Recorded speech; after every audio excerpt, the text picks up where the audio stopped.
All right, guys. Hey, we are Gordon. You are on video. Hey, guys, we are live here. Always funny, right? Sunday. What is today's date, Stephen? Is today the 6th?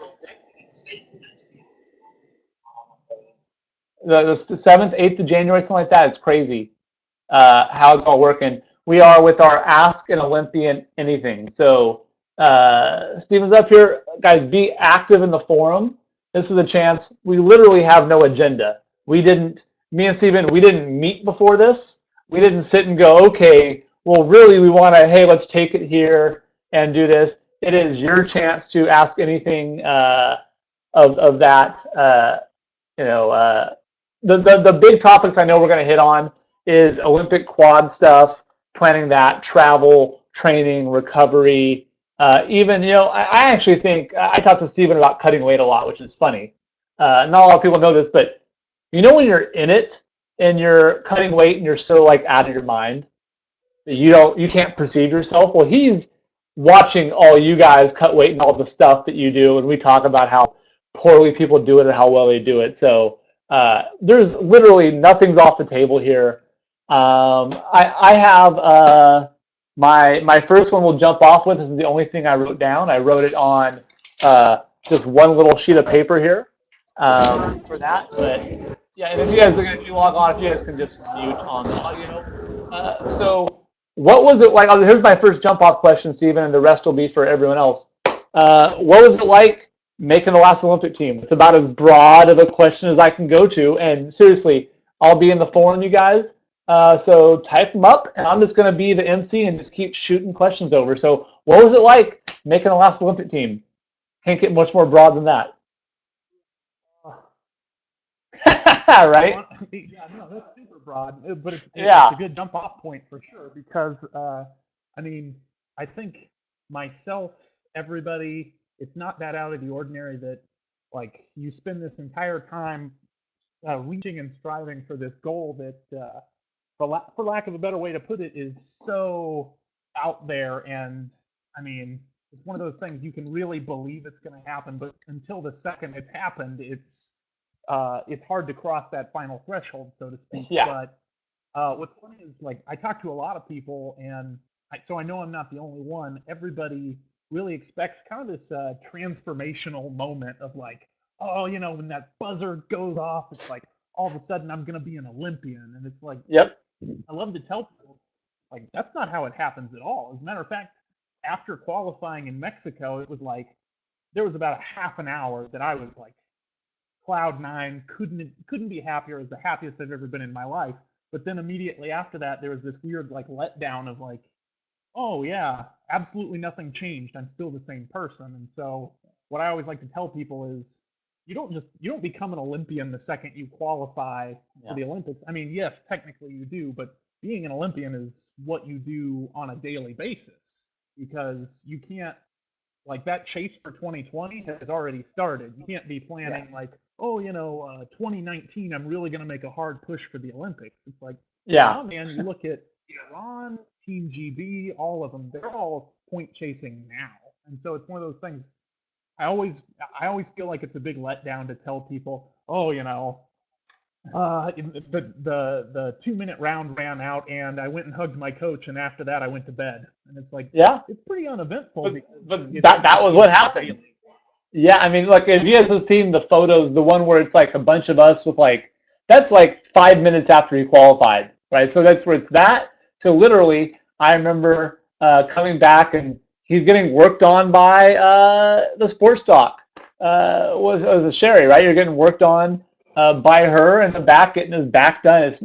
There's not this, you're here and then it's different. This like 1 to 0 X and O transformation. Right, it was really brought up. I mean, we did an Olympic prep camp. Maybe we can even talk about this some in December of 2015 in Colorado. We wanted to get ready for getting ready, right? So we did this. And we put this big prep camp on. Stephen brought out a whole bunch of training partners, and one of the coaches that was supposed to do the taekwondo portion of it actually didn't show up. Right? If you guys know me, I love to snowboard. I brought all my snowboarding gear. I thought I was going to snowboard like 2 or 3 days, and I'll do some strength and conditioning, and the whole thing. So again, what do you do? Well, what would an Olympian do that point? I mean, what we can take them through that week, because I feel like this was such a big pivot point, and we'll keep kind of coming back and pulling back the layers. But I mean, we literally got out the biggest whiteboard we could find at OTC and started mapping out. Okay, what are you gonna do to make this happen? Not like, man, just a bunch of dudes here, and we're not gonna know what to do. But I mean, so many of these hurdles could have gone the wrong way, right? But because I think you'd carried yourself like an Olympian this whole time, there wasn't that thing, right? Of Right. that, it's almost like if you guys here wants to be a millionaire, right? Okay, cool. So do you start being good with money once you make $1 million? Well, you're never going to make $1 million. Oh, so you start being good with money when you're broke, right? It's that same idea. You can't just go there and do it and get into to see it firsthand. That's the truth of it. That when was the time that you really felt like internally, like, okay, I have what it takes to do this. Like I believe that, and again, this is probably before anyone else recognized it, because everyone else is always after. Like there's still a certain amount of people that want to see your birth certificate if you're even actually an Olympian, right? It's not really. I don't really believe it. So like when did you believe in yourself enough to know that was the case?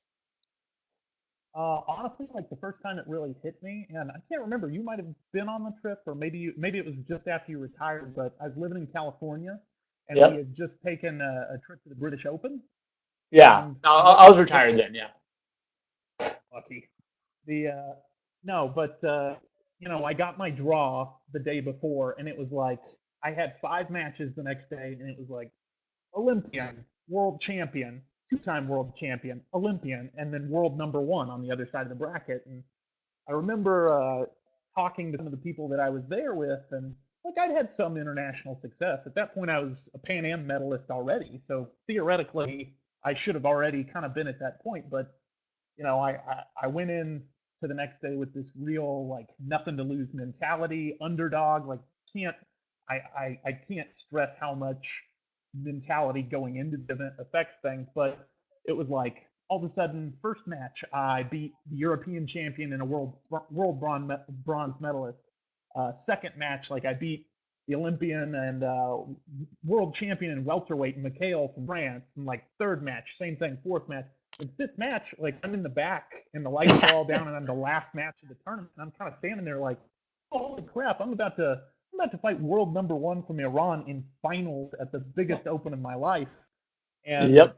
what some of my teammates came back there, and I mean, kind of the feel I got from them was like, well, second place is like really good. And I remember at the time thinking like, what are you talking about? Like, I can just beat all of these people. If I can beat those four people, I can hold off this one guy for 6 minutes. And Right. sure enough, I won. And like that was the moment that it really clicked for me of like, hey, this could actually happen. Like I could make the Olympic team.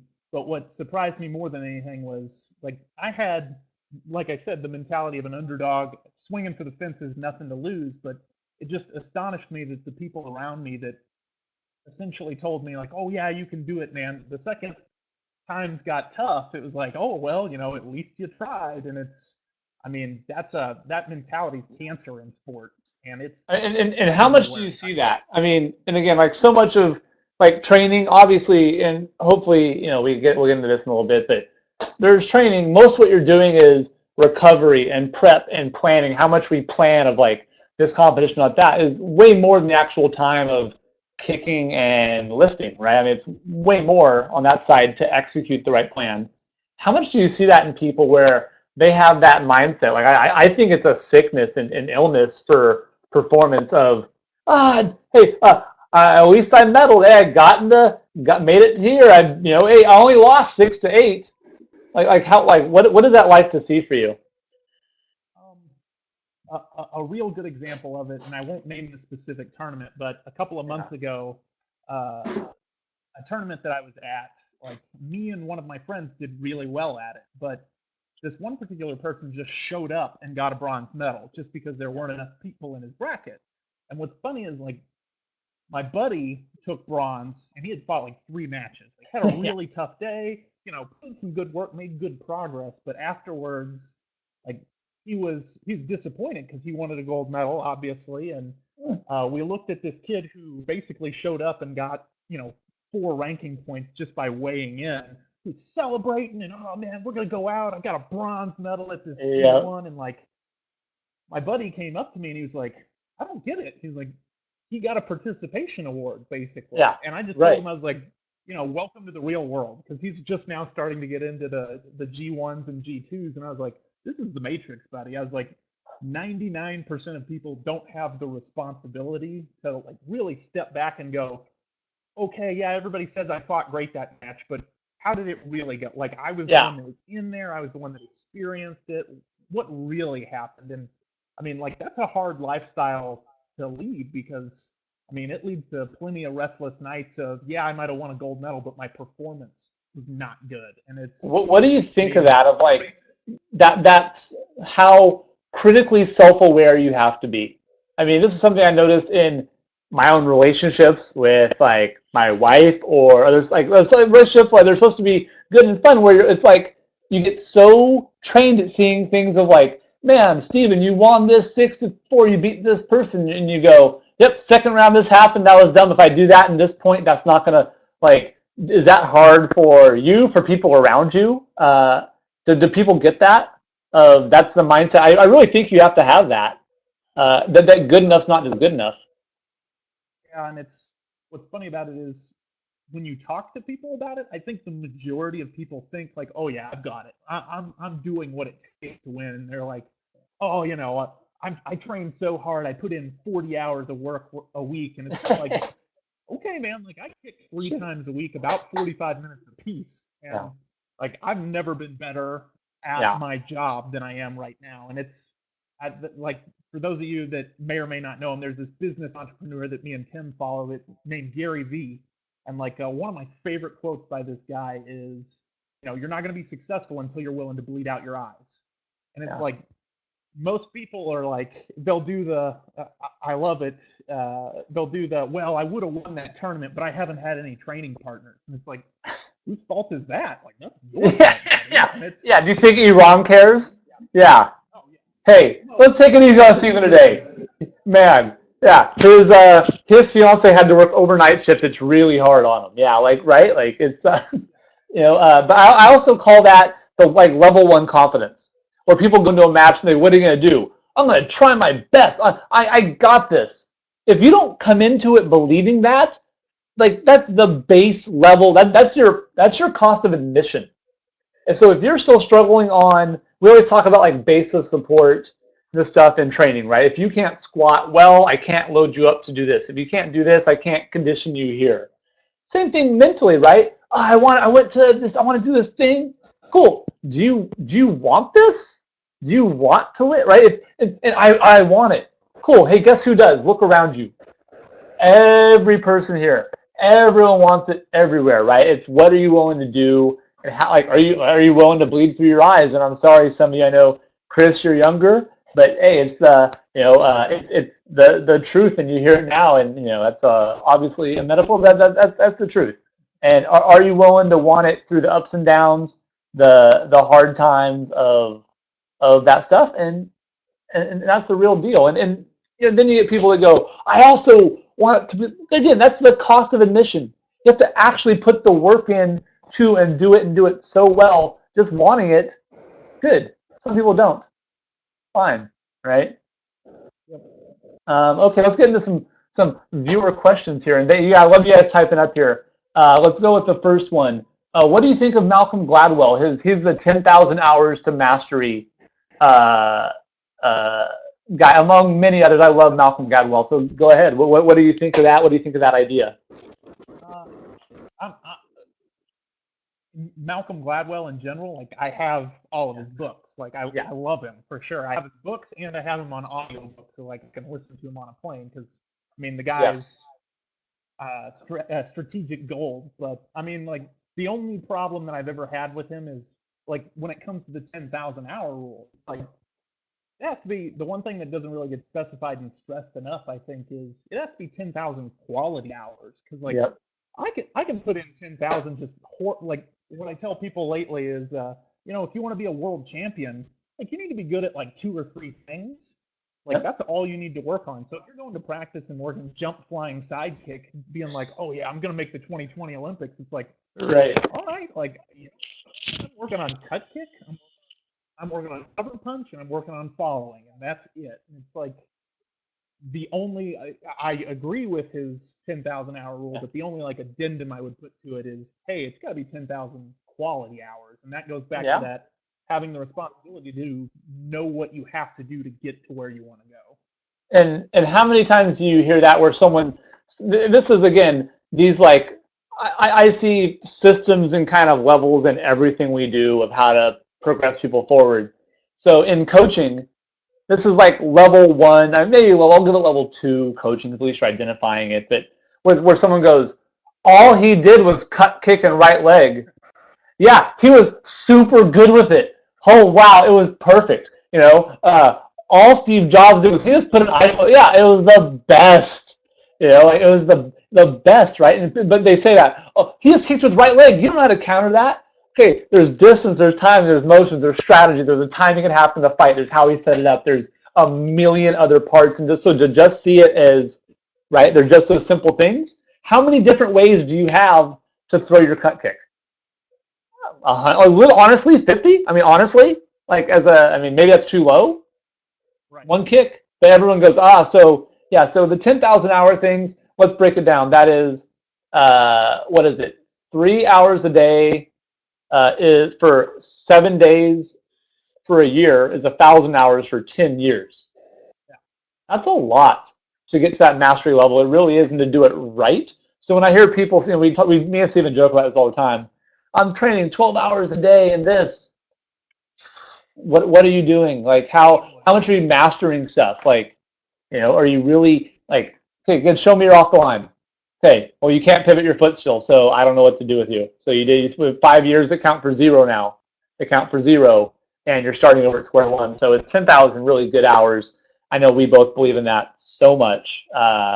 Let's see. Another second question that comes up. And if you guys have questions on questions, please pop them up. Let's see. Chris from South. Chris, are you in South Carolina? Chris Allen. I think you are. I'm not sure. All those areas here come so close. South, North Carolina. No, I never want to say it wrong, but he says, what do you think is your most important part for you? Mentally, agility, strength conditioning, nutrition. What for you? Like, what's the base? And I know it's hard to tether those things out. What do you really feel like? Man, that's the thing that I get that other people aren't getting. Um, real quick story that'll connect to this that I love to tell people is when I first met Tim in it was either 2005 or 2016 trials. It was my first team trials, and like I had just come off of I was 16 years old.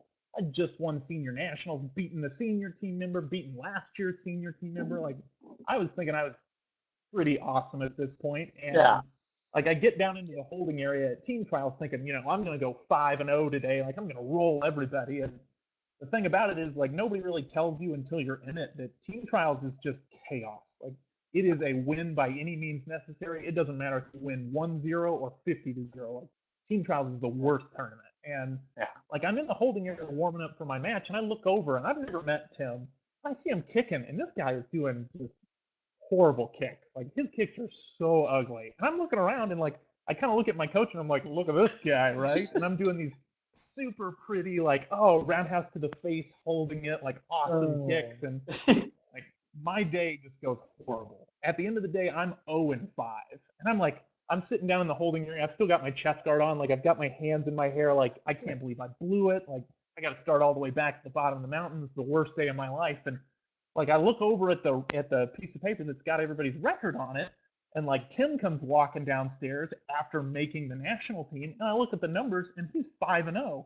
I look at my coach, I'm like, what the hell is this? Like, that guy's horrible. Like, I ain't cut down to flyweight. This guy is awful. And what's funny about it is, it's totally this is to answer your question. Like I think 99.9% of the Taekwondo game is mental, and Yep. not just from a visualization standpoint, but from Yep. like a strategy standpoint. Because All of it. to go back to that day, like I had the best looking kicks at the tournament, but the best looking kicks didn't put you on the national team, didn't get you a world medal, and it's like Tim, despite having a crazy taekwondo background of like super traditional, understood the game well enough that it's like it doesn't matter if your kicks look good, it's if you kick the target. And it's like Yeah. that I love to point people to that because it's like they'll be like, well, I've done 50 cut kicks a day for the last 6 months, and it's like I don't care. You could have done one if you know how to use it. So Yeah. Yeah, that was always the Korean like when I trained in Korea, their thing is they would try because they were so good that they would say do it more perfectly. If you lost a fight, it was because you didn't do your cut kick perfectly. You didn't. It was no, do it better round kick, and it was like, okay, well, look, you can do that, and you can bet your whole life on trying to be the best kicker. But what if someone out kicks you? Okay, your whole thing's up, right? So how do you find a strategy that works for you and one for longevity? Like, look, I mean, you're what 28 now, 20, I mean 29, is that correct? Right? 20, yeah, no big deal, right? So soon you'll be 32 at the end of the next quad. You're not going to be the youngest, fastest up and comer anymore. You're the guy on the top of the hill that everyone's going to be trying to reach for. So if your whole strategy is built around like, I'll be the fastest again. Hey, guess what? This time I'll also be the fastest. What if someone's faster and you lose? So how do you create a game and a strategy and a pathway in your sport to go? I can control this, right? The second part to that, I'll add. People go. Everyone's heard this, right? Where they say, well, you train. Let's say you train 2 hours a day total. Well, there's 22 other hours in the day, right? That's good, and that's where they say focus on nutrition, right? That's good, but who here knows, and if you've been following along with these webinars for a while, how many breaths in one day do you take, roughly? Who can type it up for me here? How many breaths in one day do you take? See who knows. Google. Yeah, right. Everyone's Googling real quick. Okay, and then how many thoughts do you have in one day? So you have about 3,000 or 4,000 breaths. Logan, pretty good, not bad. I'll talk about the curriculum at Texas A&M in a minute. I'll have some adjustments I need to make to them. Yeah, Sarah, at least 3 thoughts. Sarah, those are some good, potent thoughts, and I will agree, you do have at least 3. You have at least 1, right? You have at least 3. Sarah, also not comatose. I love it. But you also have 30, so you have, I'm sorry, 3,000 breaths in a day, 30 to 40,000 thoughts in a day, right? So if we talk about what's most important, mentally for sure. I mean, I don't care what someone says about anything. That is the truth, right? So if we're not focusing on that first, and we just want to kick, and have negative thoughts and whatever, it's not gonna work. It's just not. Let's see, my computer's being a little funky here. Okay, let's go up to our next question. Do you find it hard? How do you find it, Coach Hiroshi from Las Vegas? I'll have to be making a trip out here for U.S. Open.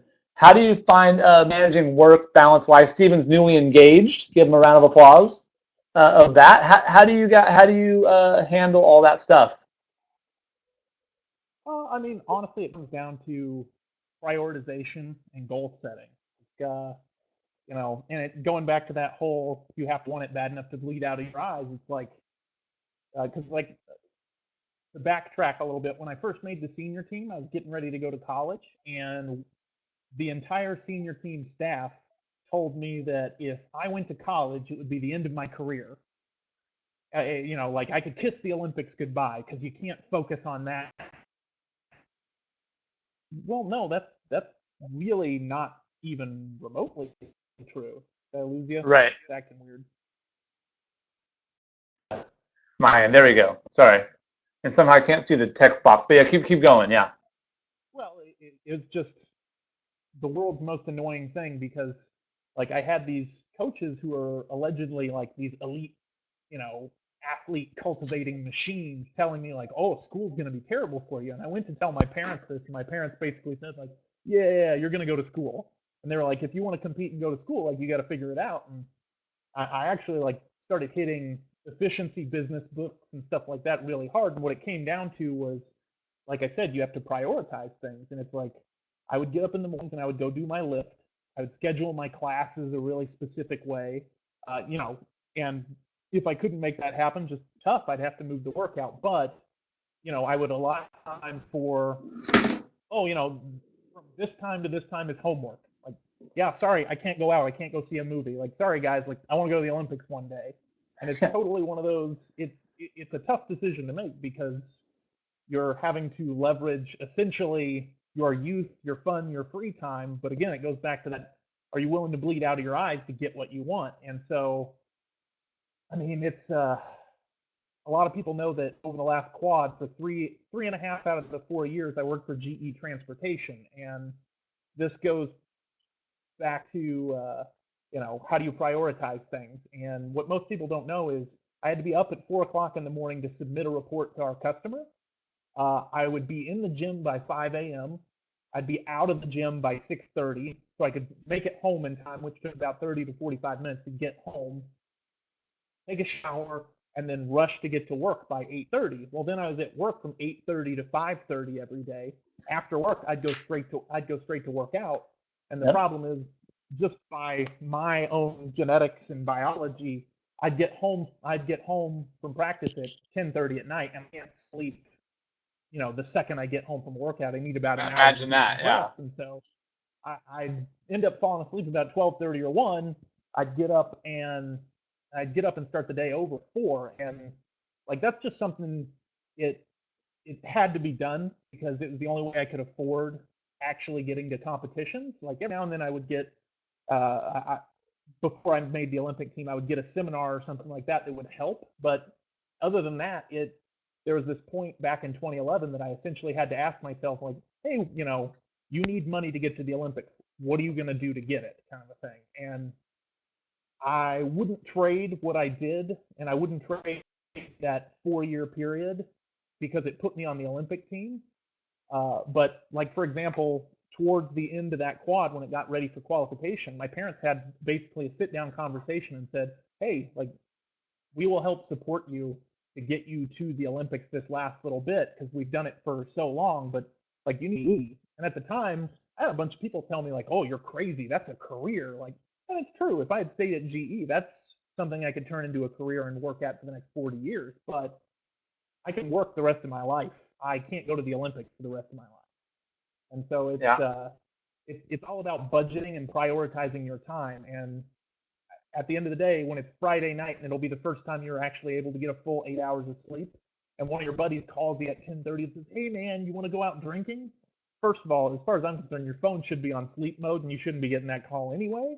But even if you are getting that call, you've got to weigh the options of, hey, do I want to go out and get drunk with a buddy, or do I want to go to the Olympics? And there's a lot of people that will tell me oh, well, the option's not that serious. It's that serious. It is 100% that serious. There are times that you can kick back and relax, but going out on the one night a week you have off, it's not it.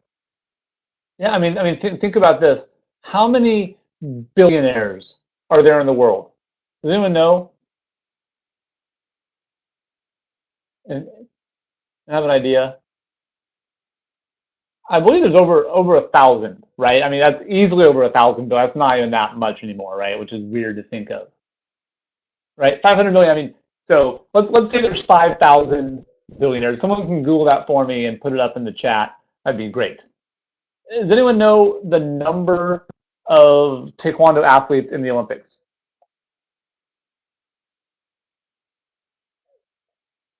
Total. Let's add them all up that have ever been an Olympian, ever. Under 1,000, right? Not even close. So it is literally, I mean, objectively easier to become a billionaire than to do this. So if you look at it of your choices there and you go, okay, how serious I need to take this? Yeah, we want to win. You want someone else, and it's finite. One of the things about business is if Steven, okay, 1,800 billionaires in the world, Sarah Pride on top of it, right? There's less than that in Taekwondo. 500 people maybe worldwide have ever been an Olympian in Taekwondo, maybe 750, under 1,000. So it's easier. More people are billionaires currently than can say they went to the Olympics. So that's just going. Less than 10,000 people from the United States have been an Olympian in the modern Olympics, to put it in perspective. Wow. That's across all Wow. sports. All sports, right? And I bet most of those have ever been, right? So it's crazy. So if we look at that and we go, all right, yeah, does it matter? Okay, well, if you were going to try and make $1 billion of something, you'd be like, let me count every, little thing. So it does take that type of focus for that. Um, you know, we could go down that road a lot more. I mean, but that's just the focus I think it takes to make that. Let's see, got a couple other good questions up here. I want to miss.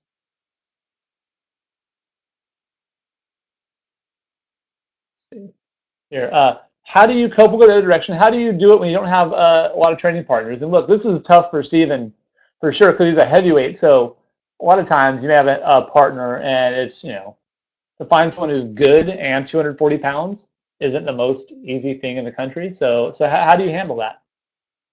I mean, first of all, you have to be flexible. For the Taekwondo vast joke. majority of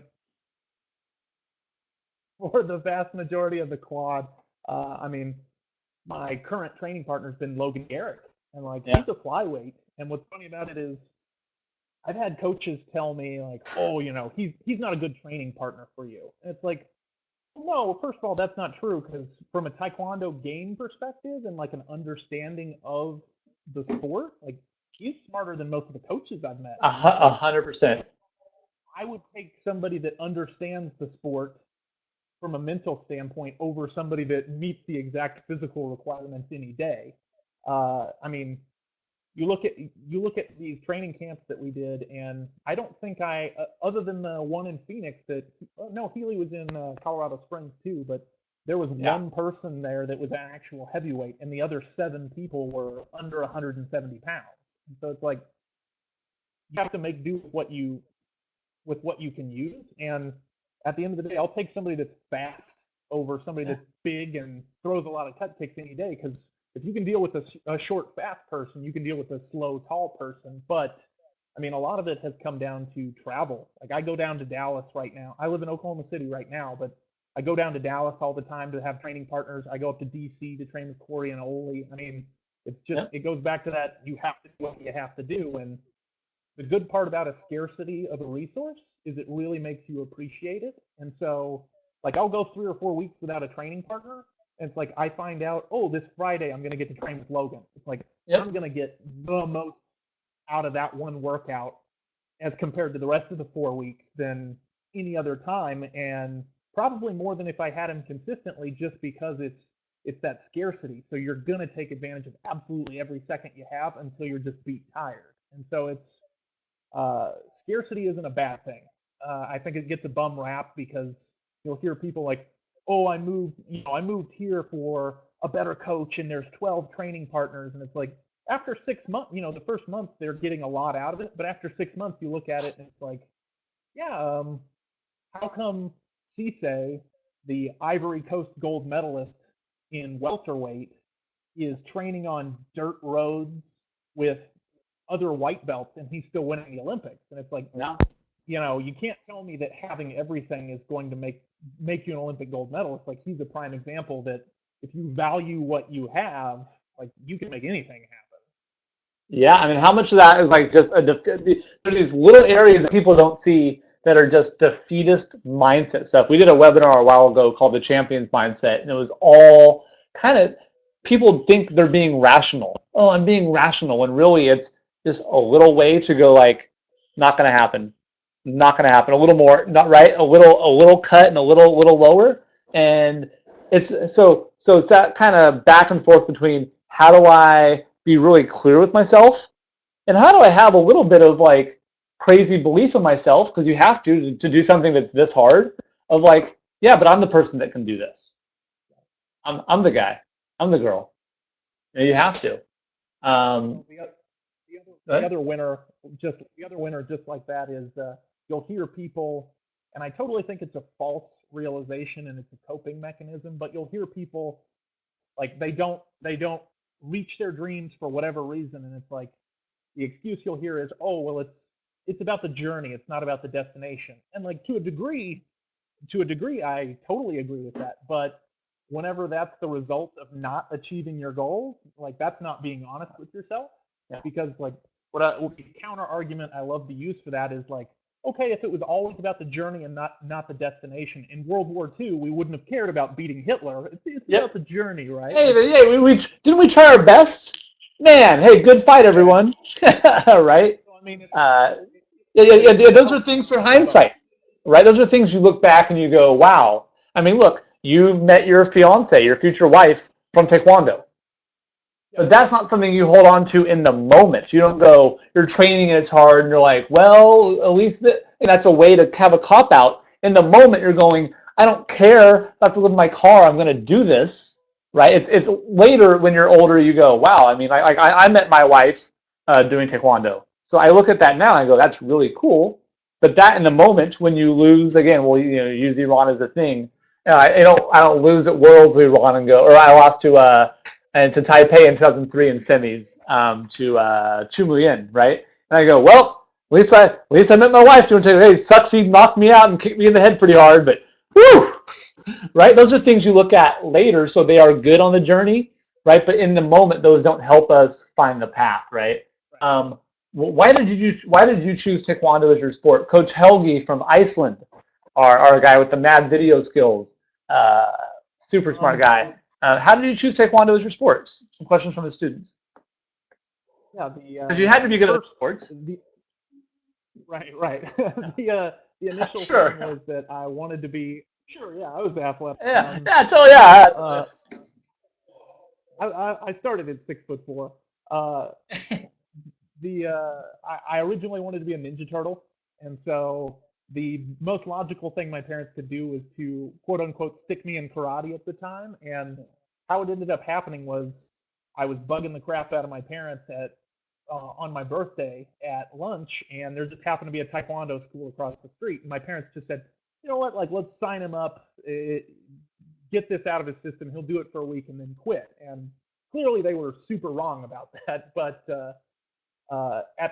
what ended up keeping me in it was in 2000, rather than switching to a different martial art or something like that, the honest to God reason why I stuck specifically with Taekwondo was watching the Olympics and watching Taekwondo. Like I looked at it and I went, oh man, I really want to go to the Olympics.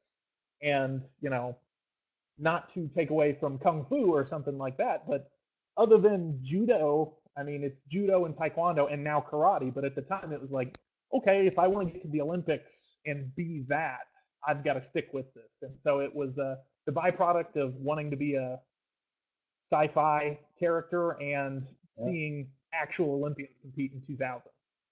That's pretty cool. Yeah. Do you ever feel like all this talk, we talk about mental stuff, so we get more questions about that. Either you or other people making it too complex, going like, oh, it's like this and the strategy, like, what's your take on that? Coach Hiroshi from Vegas has a good question on that. What's your take on people making all of this way too many, almost like Inception? I have 46 plans and each 19 parts to each plan. I'm sorry, you broke up. Did you say we're in Inception? Say what? I lost it. I was so mad I kicked my headphone out. But yeah, like they want to make it, plan 14B/C. Like, what's your take on that? One of my favorite things, and Coach Favorlick can actually tell you this. He wasn't one of them actually, but he knows what I'm talking about because we had this conversation. But a lot of times when I'll go to do a seminar, I'll show up and the first thing I always ask is, oh, hey, is there something specific you want me to work on with them, just to kind of get an idea of, where they are. And Coach Favorlick was super cool about it. He just said like, hey man, it's your time. Like, teach what you think's most important. Great, awesome. But 9 times out of 10, if they have something they want me to work on, it'll be like, yeah, they need to work on their 360 turning double kicks to the face. And kind of like, okay, cool. And I'll usually start with that because it's a request, but it's like it ends up becoming like I'll have them do it, whatever the technique is, just to kind of get a view of it, and most of the time I'll look around and go like, okay, you guys can't, like, from a structural standpoint, can't do this. Like, we need to break it down. And so we keep breaking it down until we find essentially the root cause or the level that they're actually at. And it's funny because like Coach Thackeray taught me this. A lot of times he'll bust out the speed ladder and like everybody can do all these cool drills and stuff and upload them to Facebook and they look like rock stars and it's like, yeah, all right, but can you do it slow? It's like a vast majority of the people don't have the stabilization or the posterior chain firing, and so they can't do something that they're doing fast, slow, and right. And it's like that's the best example that I can think of people way overcomplicating things. In that it's like it goes back to Cisse, that the world champion or the Olympic champion from Ivory Coast. He works on cut kick. Like, you don't see him work on anything else, and he's an Olympic champion. And it's like, if one technique can be good enough to let you win the Olympics, like maybe you need to focus on that 20% that has the 80% impact. And that, Yeah. I mean, so yeah, people overcomplicate it like crazy. And like I said, I work out, I kick 3 times a week for 40 minutes each. Yep. Okay. Oh yeah, you do 12 workouts, 2 hours apiece. I'll bet you they're not half as focused as mine. And so it's quality over quantity, right? Yeah, and you mentioned that about doing seminars and stuff, and I know you do that pretty well to, it's a specialty of yours. It's also something you do to, I have to cut off Stephen on those times. I'll say, hey, well, here's the dates you can do. Here's the dates, like this is too close to a tournament. So his dates are actually really scarce for doing that. But what are big things you see, like what are, where you go in and you're like, man, this is something I wish I could spend a whole day working with everyone on when you do seminars. So again, I know I've already had people asking me for coming back to Iowa. I didn't even know you were in Iowa, so it must have been on one of the breaks. Yeah, awesome. But so what are things, if you were like, man, if I could just spend a day with you guys at a seminar, what would you want to do? Honestly, like if I could narrow it down to 2 things. Number one, and this has been really instilled in me by Logan, actually, like I said, my training partner, who, I mean, has more knowledge about sport taekwondo than a lot of coaches these days. But most people don't know how to load their base leg up for cut kick. And so you have these instances where people are trying to do, it looks super simple, but from a structural standpoint, like a cut kick's really advanced. I mean, you're loading the posterior chain on one leg, trying to stay up on your toes, and you're pushing with another one, all while trying to keep your knee pointed down. Like, I mean, the vast majority of the time that somebody tells me like, oh yeah, I'm really good at cut kick, I'm like, yeah, because I've only seen like 3 people that I think are structurally really good at cut kick. And it's, so I mean, like if I could focus on cut kick, that would be one of them. And then I could spend a week working on distance management, because a lot of times what I'll find out is, I'll tell somebody like, okay, when they come in, I want you to kick from a crowded position. And like, I'll have them do it, and they do this one specific kick. And then I'll say, okay, now we're at just like a regular medium distance, like what you'd be fighting at. And I want you to throw that same kick. And they do the exact same kick. And I say, all right, now I want you to do it from far, like you're out of distance. And they do the exact same kick with no variation. And it's like, don't get me wrong, if you have that one perfect kick and you know the exact time to throw it, great, good for you. But for most of us not being able to adapt when somebody closes the distance or somebody's really far out, I mean, it's one of those fundamental issues that you can be terrible at taekwondo, and if you understand distance management, like you can maintain and get through a lot of big matches. Like, I'm a prime example of it. Like, I'm not particularly great at taekwondo. I just know when to jam and I know when to move. Yeah, that's the truth. It's so funny. Like most of your fights are really close, like up by 1, down by 1. And the first part when I started traveling and going to a bunch of your bigger events, I was like, just kick him out, like come on. And now everyone around me does that, and I'm like, chill out. This is like so the course. Come on, like you think he doesn't know what he's doing? This is like maybe I don't know. Maybe I'll keep it close. Like I think he's got a plan. You guys, let's let the doctor do his job. So I actually have a question. Yeah, right. Maybe we're in Inception. I actually have a pin for this one. My wife wants to know where you and I are doing that seminar in April because I told her, I go, it's in Texas. I don't know the dates and the name. So where is it? Is it El Paso? It's World. No, it's just north of Waco. Okay, It's Waco. about an hour Gotcha. outside of Dallas. Yeah, yeah, yeah, Okay, cool. That's the 24th, 24th, 25th. yeah, yeah. I'll have to look. Okay. Yeah, thank you. Yes, my wife is my handler. She's the one that organizes all of my travel and events and makes sure I show up where I'm supposed to. Because I'm like, Everyone oh, say a hi, squirrel. Carly. Yeah, right. Hi, Carly. Yeah, exactly. So we can thank her for this today, making sure it happens. Let's see. A good question here. Who was it? Where did I see it? A lot of good questions here. Uh, how do you determine what tactics you want to practice? Like, how do you like? So again, there's that idea that hey, we want to get good at a few things. How do you determine? Here's what I want to do. Is that from analyzing video, from coaches, from feedback, from personal? How do you decide on? Okay, well, you can spend I'm going to do front kick for 10,000 hours. How do you decide what's right? A combination of basically everything you said. I'm a big believer that there's quote unquote wisdom in the counsel of many. So I get advice from whoever will give it. Like it doesn't matter. It could be a blue belt 12-year-old that'll be like, hey, I think your cut kick needs to work on this. I'm at least gonna really think about it. At least see like, okay, does he actually have some to it? But my primary source for dictating what I'm going to work on is post-competition analysis, and uh, it's not based off the video because it goes back to what I said earlier of how you can fight a terrible match and you win it and you walk out and everybody's like, oh man, you looked so great, but mentally like that wasn't a good match, like I really Right. struggled with X, Y, and Z, and so I don't use the video. The night after a competition, I'll take out my training journal and I'll write down three categories. I'll write, okay, what worked well, and I'll list what worked really well that day.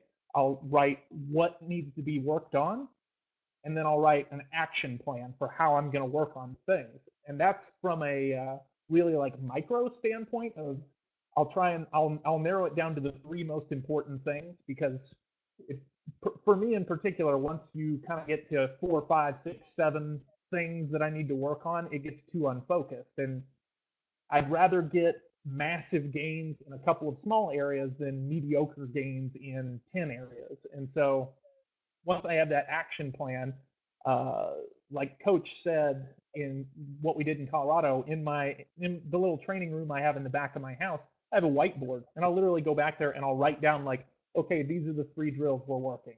And sure enough, if you give me anywhere between 3 and 6 weeks to just focus on those things that I went through, like you'll see, I'll come back and people will be like, wow, I really like that you've adapted your game. And it's like, I haven't adapted my game. I just fixed a hole. And so Yep. they might change, but that's how I do it from a micro standpoint. From a macro standpoint, I always have like okay, I need to be following. I need to make sure my knee's Right. down on the cut kick. Like just some more generic cues for a practice. But for the nitty gritty, it always comes from the training journal immediately after a tournament. Yeah, that's awesome insight. I feel like most people don't do that, and that's once you get this mastery level. On top of that, it really is feel, and I mean I don't want to say this in the wrong way, but it's like art almost that you have to like be in it to see it and to feel it. I used to be the biggest video watcher and notebook and being like crazy like this and video this, and after about 2004 2005. I stopped watching videos myself altogether because you had the feel of the fight and you couldn't replace the feel with the video. Now you had to go through mastery and the time to get that level, like because in the beginning your feelings are off because your opponent's manipulating you. They're trying to make you feel something that's not right. So you're like, I didn't feel any pressure and I got kicked in the head. Well, what were they doing that made you get kicked in the head? You have to see it. After a while, you go, I can't believe I fell for that. That was so dumb, right? How many times is it like, and they're going, I didn't see it. And you go, I know you didn't see it. You had to feel it out there, the pressure they gave, and they took it off. And that really is super high level stuff of knowing that. Like Floyd Mayweather, everyone, he doesn't watch any videos. He doesn't have a plan for his fighters. It's all feel, and then he has adjustments on that. Now, again, base level, I don't think you can do that. I think you have to put in the 10,000 hours of watching videos and burning through the remote control buttons to get to where you can go, nope, I'm like Neo in the Matrix, and you see it down the middle. I think that's there. Are you planning on competing at US Open? Yeah, short answer. Yeah, That's an easy awesome. one. Are you in Caleb's division? I'm just kidding. Yeah. Yeah. Caleb had a good question. As you get older, have any of your techniques changed? The way you've thrown them, the way you've had to like hit them yet? I know you're still in your prime, but has any of that stuff come up for you yet? Like, I noticed I really need to like change how I do this, or not so I much mean, yet.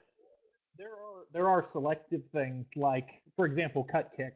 That over the last couple of years with Logan, I went, hey, like, yeah, I've got a good traditional cut kick. I need a good electronic chest guard cut kick. Like, I'm going to focus with him. So there are techniques and kicks and stuff like that that change because of specific, like, it's a conscious decision that, hey, to be more efficient at my job, I need to get better at X, Y, or Z. As far as changing changing due to due to changes in my body or something like that. First of all, if you're having issues of like, oh man, I can't do this kick anymore because it hurts, like that's a structural issue. Like you need to talk to Tim or Jason Yeah. about like what's going on from a structural standpoint. I can't answer that from you for you. As far as growing up and things changing, yeah, there was a real interesting period called puberty that at about 16, all of a sudden I spiked. Humble brag. Yeah. Humble brag, which I went through. Yeah. Right. Yeah. twice. No, but there was a Yeah. real interesting period where I jumped up about 6 inches, and everybody like I felt it was totally like the awkward baby giraffe. Like I couldn't time my kick, stuff like that. That is purely. First of all, I don't think that's avoidable. That and I'll leave that decision to Coach Thackeray, but that's one of those things that comes down to time in the ring too. Like the more time you can be in the ring, the more real time feedback you can get, and the quicker you can adjust, no matter what your age Yeah. is. Yeah. That's awesome. Now, a couple more. Here's one, and maybe it's kind of technical. Sarah goes. She's been pondering the last 10 minutes. What do you mean by loading the back leg for the cut kick? And what she's been hearing from Coach Lee was that the front leg should pull the back leg. Can you describe that more? And I mean, again, I feel like from just a physics standpoint, that whether the front leg comes up, it's got to be right force in the ground. Pushing in the ground is what makes things move, right? You don't jump high from pulling up; it's from pushing quickly in the ground to do that. Now, right? I mean, from a cut kick standpoint, you talk about loading the back leg. I mean, my idea is like when we do the skater lunge back and forth. It's not the leg, the non-moving, the catch leg. It's the leg pushing the ground that goes to extension is what should move the body, right? I mean, do you want to extrapolate on that a little more? Because I could see how maybe someone might feel that the front leg is doing that, but again, it's like there's what we see and there's what we really know is happening underneath the surface. So go ahead and take it away on this. There are a couple of training tools out there these days. Some of them are particularly expensive too, but me and Tim, we always have a good laugh when we see people like post a video on them because it goes back to that what we talked about earlier. People like jumping instead of doing levels like 1, 2, and 3, they're jumping to level 15. And one of the interesting things about it is a lot of times, for example, I'll see somebody doing like a reactionary drill where with a cut kick where they're holding a leg up, but like you look at their plant leg and it's like their knee is locked. They're standing straight on that leg, and it's like I don't care if you're super fast right there with that leg straight. All I have to do is tap you and you're going to fall over. And so what I mean whenever I say like we're going to load the posterior chain in the back of your leg is the glute, hamstring, calf, that the quote unquote posterior side of you chain. So I mean like there's a bend in our knee. Which is the back side if you guys are familiar, yeah. And we're bending our knee and we're up on our toes because if we can engage those muscle groups, we're way stronger, we're way more stable, and it makes our kicks more powerful, and it makes them harder to stop us. So, and as far as the front leg should pull, I mean, from a physics standpoint, like it's it's like whenever you see somebody in the speed ladder and you hear a coach say like, "Oh, like light on your feet," and it's like from a physics standpoint, that doesn't make any sense. Like you don't see a runner being light on his toes. Like no, you see them pushing through the ground and Yeah. explode. So there's a big Hey, difference hey, between hey, hey, Usain Bolt, go a little lighter. easier on your Yeah, skis. or that'd be like saying Usain Bolt's good at pulling his legs up. Right. Hey, yeah. You know how much these spikes cost? Can't just, you think I'm made of spikes here? Yeah, No, it's right? Or that someone is running fast because they're pulling, right? No, yeah. it's he's applying force in the ground, right, to propel himself forward. So it's that same idea. I mean, so that's a great question, Sarah. Let's see. And any other couple more, and I want to release this tool here to you guys. I want to get some other good questions. I see Gordon typing. What's your weekly routine? What does it look like?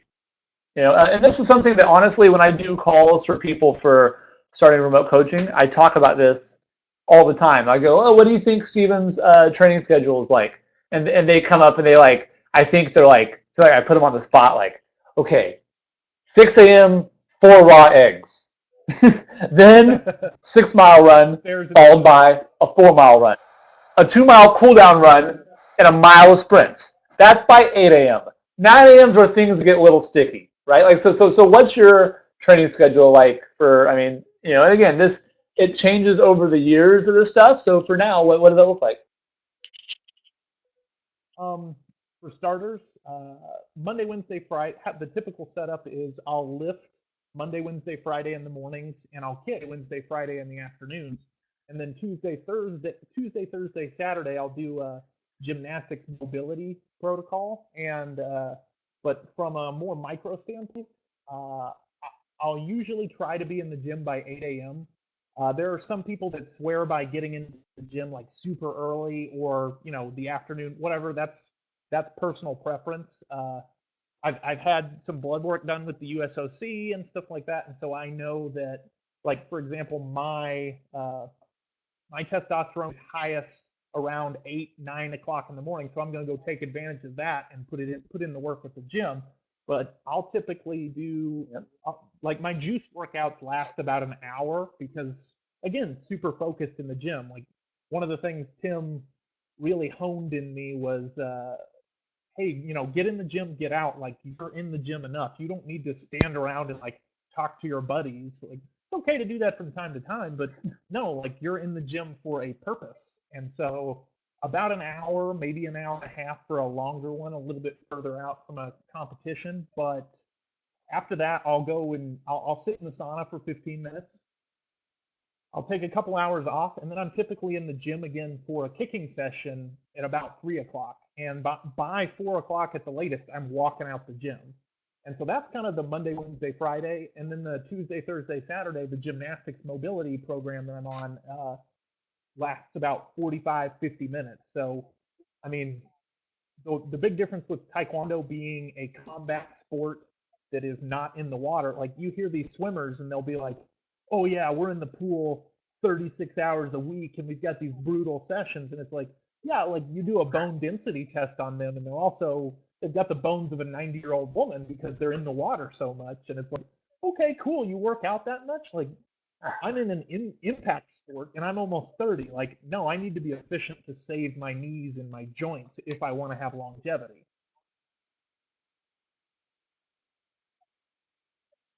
Yeah. Yeah, that's the truth. And at those levels, most of those sessions for them, they're these long aerobic sessions. So yeah, 2 hours of training is good. I mean, if it's aerobic, they need to do that to develop how like capillaries move and breathing. That's their sport. For us, we know for fighting. I mean, I don't care if it's MMA, judo, jiu-jitsu. No, there ain't no fight game out there that's like, all right, well, the first 2 hours of your fight is going to be consisting of this, and then we go to the fireball round. It doesn't happen, right? It doesn't. How often are you sparring hard? Um, Or would you consider that? yeah, that's That's an Not super really often. interesting question. Because not very often am I like fully geared up going to battle, because honestly, like, we step a lot, and by step I mean we have forearm guards, shin guards on, and what I love to tell people is, like, you don't have to have your helmet and chest guard on to be fully engaged in the match. As a matter of fact, you can be injured and not hitting at all, and you can throw something 100%, but pull it so you're not actually hitting them. So we're stepping, we're doing light sparring, but what always irritates me about that is people tend to take light sparring or stepping as, all right, now I'm going to do all this crazy stuff that I'm never going to do in a match. And it's like, no, those are matches. Those are just as important. You need to be working on your specific game. And so Yeah. I do that, 3 times a week, and I might throw on full gear and like really hit Yeah. 2 or 3 times a month, maybe. And it's because if the intensity and the Right. visualization and mindfulness approach to stepping is good and the high quality is there, you don't have to get hit. As a matter of fact, that's just putting you more prone to getting more injured. But you have to cultivate that intensity. Yeah, and that's, I mean, it's kind of like you were talking about the agility ladder of, can people do it slow and well? That's harder to do this right? To step with intensity and to make the match feel right. Again, we come back to that feeling part and the mental part and the approach. If you can do that, anyone, like, look, you go to a bar, put a chest guard on someone, a dude can go all out.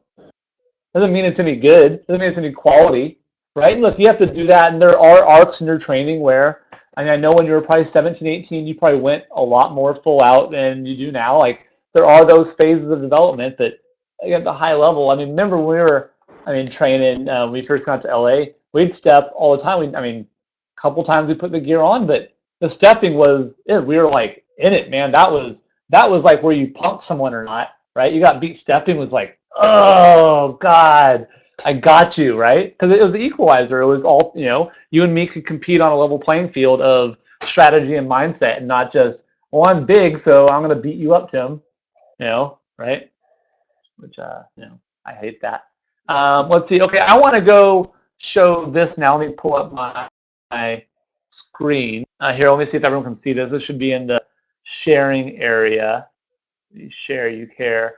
Here's what we just made. Can everyone see the website I pulled up here? And if you can't, oops. Let me copy. I'm going to post this in the forum real quick.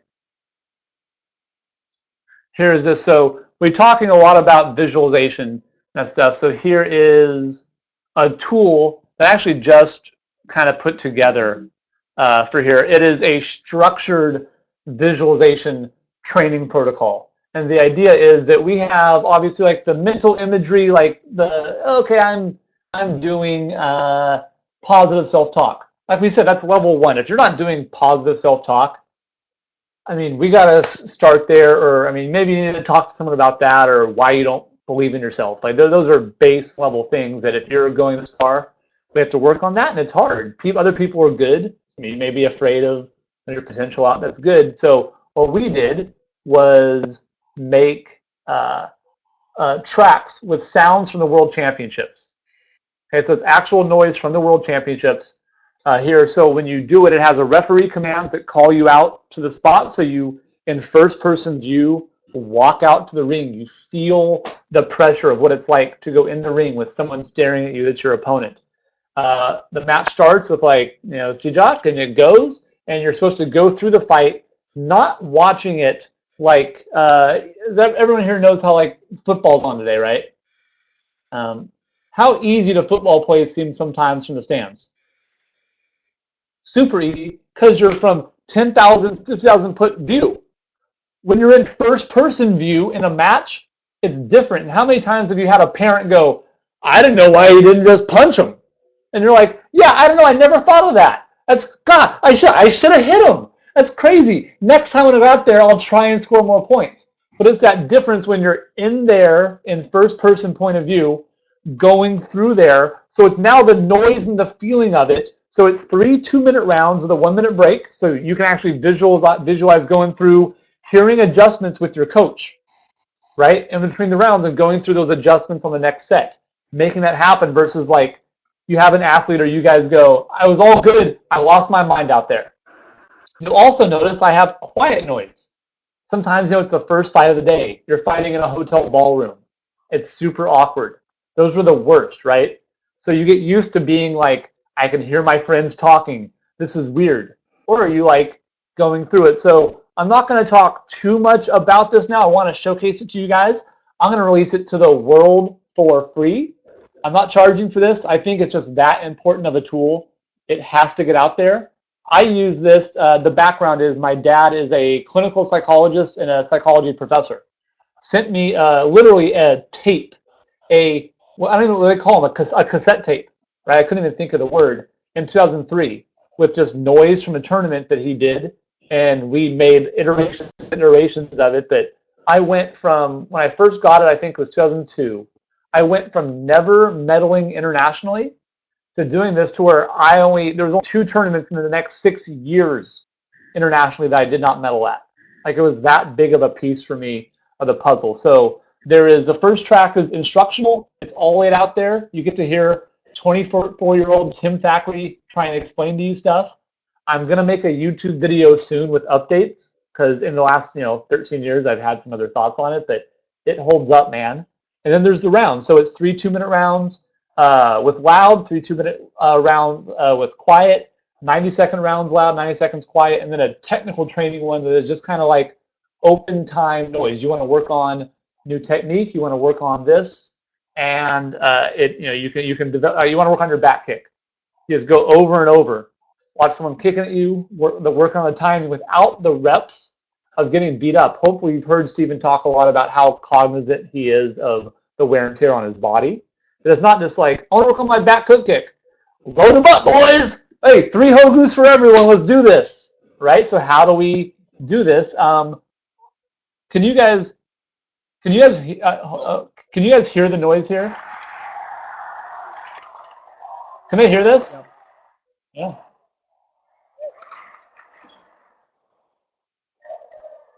We'll let it start here. You'll hear the referee call you out.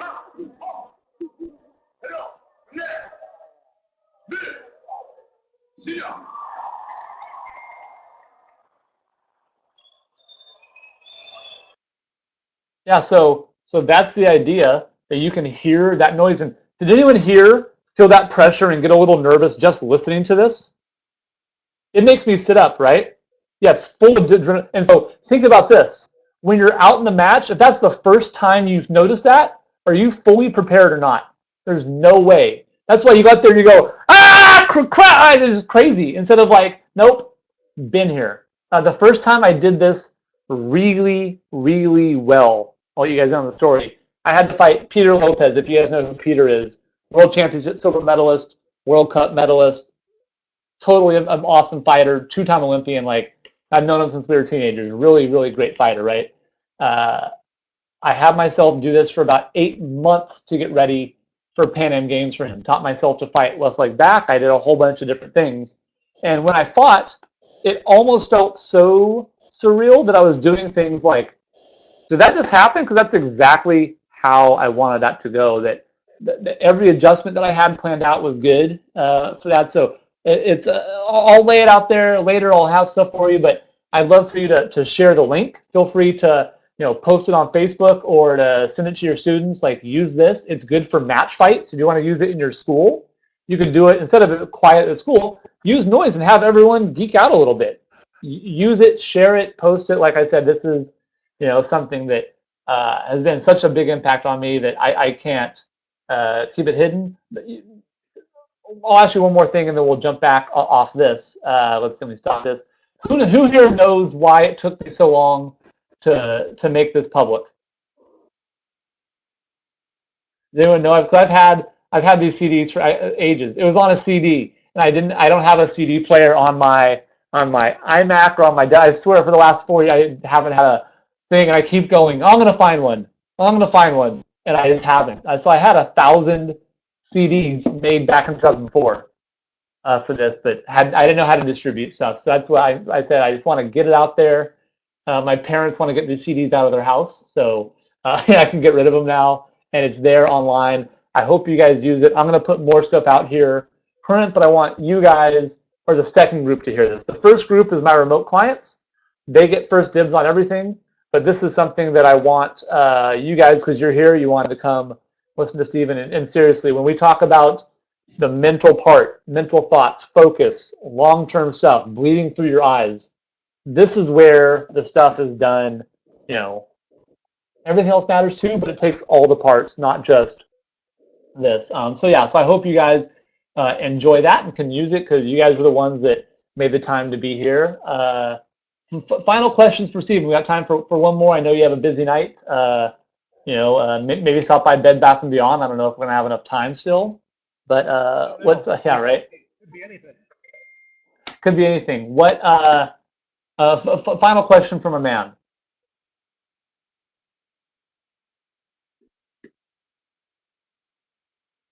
Or Steve, we've gone through. I feel like Howard Stern right now. We've said it all, Stephen. You've lived the life. you've said it all. Uh, is there a final question for you? Anyone want to step up? I think Coach Helge has one. I think Coach Sarah has one. Let me see who's typing up. So yeah, type it up and hit enter. No. There's unlimited questions. We made no agenda today. The only thing I had was I wanted to show that thing. Have you ever had any major set? Oh, hey, great one. Look, this is the perfect one to end for this.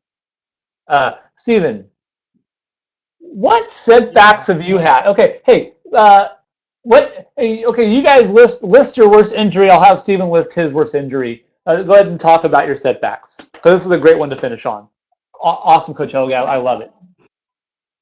Yeah. If I ACL tear is bad. ACL tear is bad. There's one that's worse. There's one that's worse. This is my, yeah. In 2010, at the end of 2010, leading into 2011 World Championships, like I said, I was coming, or no, was it? Yeah, it was 2010. Seems like a long time ago, but It is. You're old. Yeah, getting ready for World Championships team trials. About a week beforehand, like I'm heavily favored at this point. There's just really nobody in my bracket. Like it's going to be a pretty easy team trials relatively, but we're doing a speed drill that we've done 50 million times. It's super mundane, but I step back and I feel this really nasty pop in my lower calf.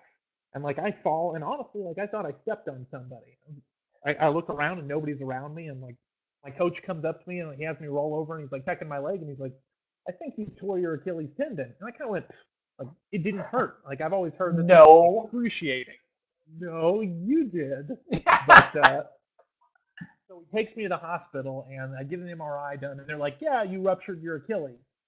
And, being me, I kind of went, no, like, you guys don't know. I'm going to go see my doctor back home. And so, like, I flew back to Dallas and, of course, my orthopedic there was like, yeah, you tore your Achilles. Like, I've got you slated for surgery on Thursday. And I kind of went, oh, no, like, I've got worlds. Like, can we take this? Like, what can we do to get me in the ring for team trials? And he basically said, like, yeah, you've got 6 weeks of recovery minimum. And so I have surgery. About 2.5 weeks, a week and a half later, Yeah. I'm going into my beautiful apartment in Woodland Hills, California, that has these gorgeous wood floors, and my crutches slip out from under me. And I'm wearing my boot, but I end up stomping on my leg and re-rupturing the Achilles. And like I said at the beginning, the first time it didn't hurt.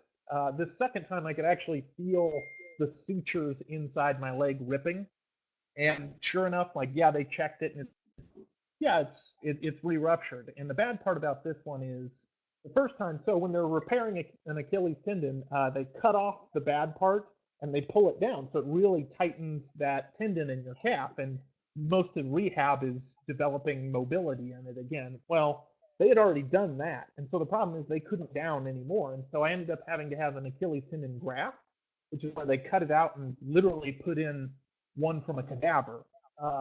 At that point, the doctor told me it was going to be at least a year and 2 months before I was back in the ring.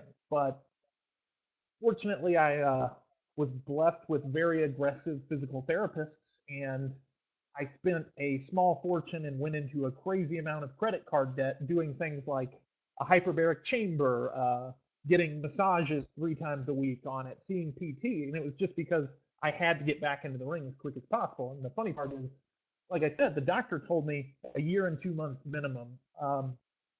From the end of the second surgery, it was exactly 6 months before I was back in the ring. And so the doctor, even my doctor was like, wow, like this is a crazy fast recovery. We don't think you should be fighting. But I mean, mentally, I knew what I was capable of. I pushed it on that Achilles. I knew I could handle it. So um, while 6 months doesn't necessarily seem that bad to be out of the game, it was right before a world championships kicking off the quad that, I mean, you could pretty much argue uh, or a world championships ending the quad that you could pretty much argue took away any chance of making it to the 2012 Olympics. And so it basically, while it was only a 6 month recovery, it was a 5 year recovery to get back to that opportunity. So Yeah, so that's I mean that's one of the rough ones. And look, when you a quad, a 4 year period is leading up to the Olympics is such a hard thing to navigate and to do. And so to have something go through there like that right at that time is the worst. It literally, and you look at that and you got 6 years till the next one. Most people quit. Most people, I mean, rightfully so. I mean, for some people, I'd be like, yeah, well, crap, this is that much more, this road back, and it's X, Y, and Z. And you didn't, you persevered and you overcame, and through so many obstacles. That's a huge one. And again, it comes back to what's that mindset, right? Are you going to go, oh, well, I had this, I guess I can't fight anymore, or no, okay, well, this is a thing, and it's another hurdle and it's an obstacle, but obstacles are made to be overcome, and you did, and I think that's really, really awesome. Yeah, it's huge. And look, I mean, hopefully, the other good thing about physical injuries is most people have them at some point. Like, hopefully not an Achilles. It's a horrible nightmare. Knock on wood. Like, don't ever want that on anyone. But they happen, and how do you come back? How do you come back stronger and better and doing that? So yeah, man. I mean, I'm super excited. I'm excited to, I think what you're in Germany next week. Is that correct? 2 weeks. 2 weeks. German Open 2 weeks. U.S. Open week after that. Some recovery, some stuff. Back in the swing. I'm super excited for it. I really am.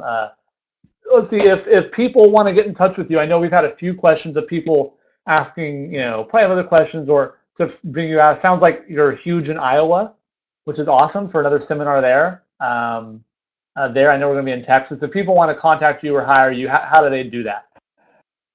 I mean, I'm pretty much on all forms of social media. It's not terribly hard to find me there. Absolute worst case, like you can hit me up on my website. It's just my name, StephenLambdin.com. I'm Stephen Lambdin on Facebook, Stephen Lambdin on Instagram and Twitter. So if you can't Are you find the me, real Stephen Lambdin? Yeah, right. Bing. Yeah, yeah. If you're on Bing, you can't find them. Yeah, there's not being a little bit. Yeah, just do that. I know we're doing a couple, so if you guys would like to have both out there, that'd be super fun because we have a different each side of it. But especially for him, I know it's this isn't something we had planned, but that really is the lifeblood of athletes training and competing. So if you know someone that would want to bring him out and do his course with you guys in his training, it's super valuable. It helps jump up the learning curve that much more. I mean, think about how many little nuggets you got just from this 60, 90 minute piece. Imagine a whole day or a weekend, how much more that can move up the whole process. So I think it's super valuable. So if you know someone that you go, oh, I know someone that could really benefit from this, it's good for him, and that's good for our country, and that's good for just the sport all around. So yeah, guys, thank you so much. Stephen, this is my Howard Stern moment. You've said it all. You've lived the life. I'll give you the final word though. The final thing to close out, and that'll be that. Yeah, I mean, the one thing that I always end seminars with is just responsibility.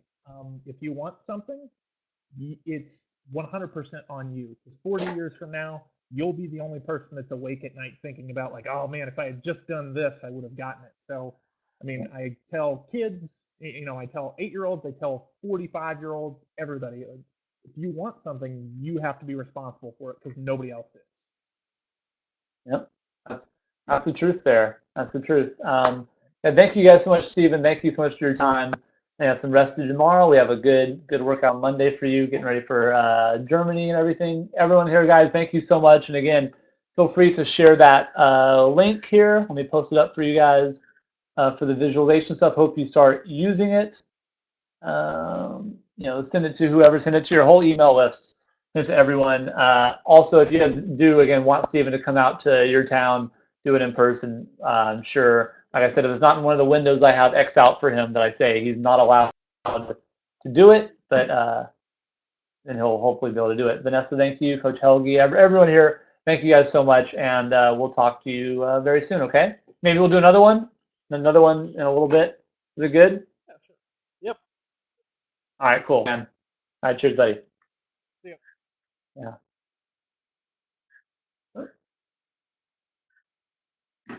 Yeah, so I end the recording.